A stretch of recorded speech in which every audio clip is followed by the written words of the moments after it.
When I was growing up, my mom used to always make tomato pie, and this is like one of those times that I realized that my mom obviously loved her family a little bit more than I do, because hell no, am I rolling out pastry crust for a Tuesday night dinner.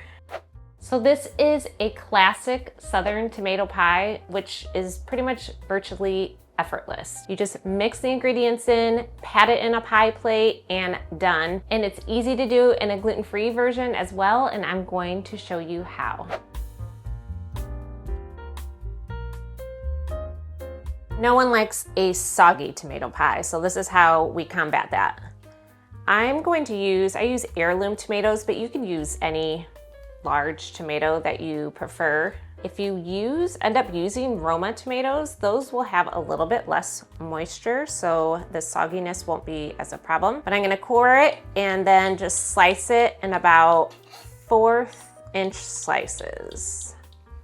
You'll need 2 large tomatoes for this. So once you have them sliced, I have a baking sheet with just 2 layers of paper towels on it, and just lay those tomatoes out. And once you have your 2 tomatoes sliced, put another layer on top, and then you're just gonna set that aside for 30 minutes, and it drains the tomatoes and soaks up the extra moisture. So no soggy tomato pie problems.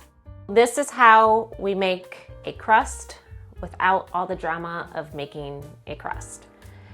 You can use regular Bisquick for this. I've done that before too, but for gluten-free purposes, I'm using gluten-free Bisquick, which is the same thing as like a baking mix. I've also used, Pamela's has like a baking and pancake mix.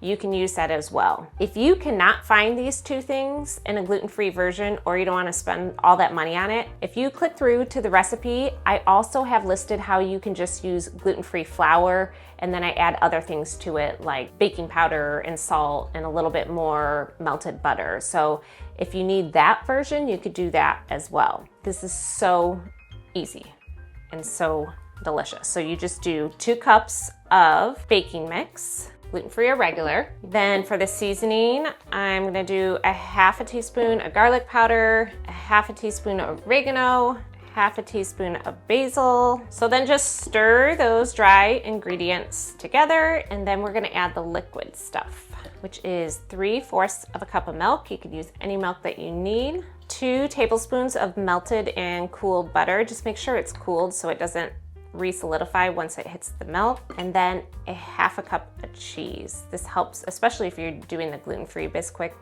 it helps bind everything together, and when doesn't cheese make things better? So then just stir that. I'm gonna be honest, I usually use the Pamela's mix to make this, or I just use gluten-free flour. This time I tried out the Bisquick gluten-free baking mix, and it's a little drier, so I ended up adding a little bit more milk to just kind of make it into a soft dough. Okay, once your dough is all together, then this is the easy part. You just pat it into a pie plate. No rolling out dough, no breaking the sweat. You just pat it in and you're good.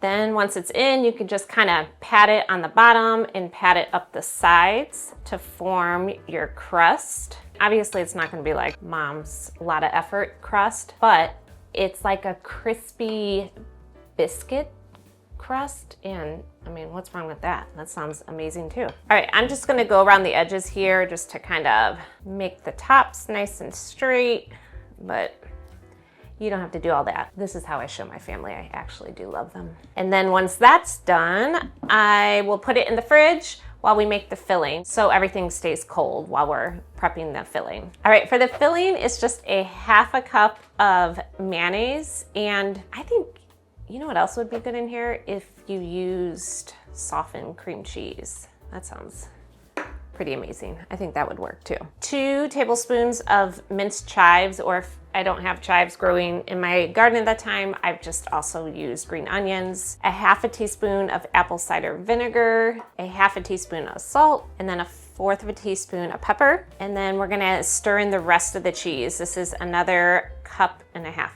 of cheese. So you forget about a pie crust once you're eating all this cheese. Okay, now I'm just gonna assemble everything. To assemble, you just take the filling and plop 1/2 of it on top, spread it around. Then you take the drained tomatoes and kind of just like overlap them on top. And then you just take the rest of the filling and then spread that on top of the tomatoes.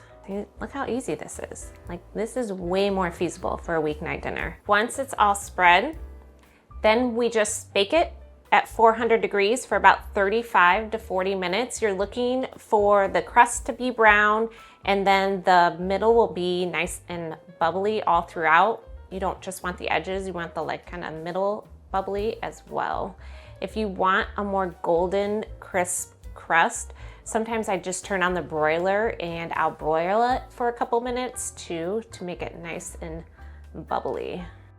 This recipe is also completely adaptable. You can add sauteed onions to it. You could add cooked and crumbled bacon because that is never a bad idea.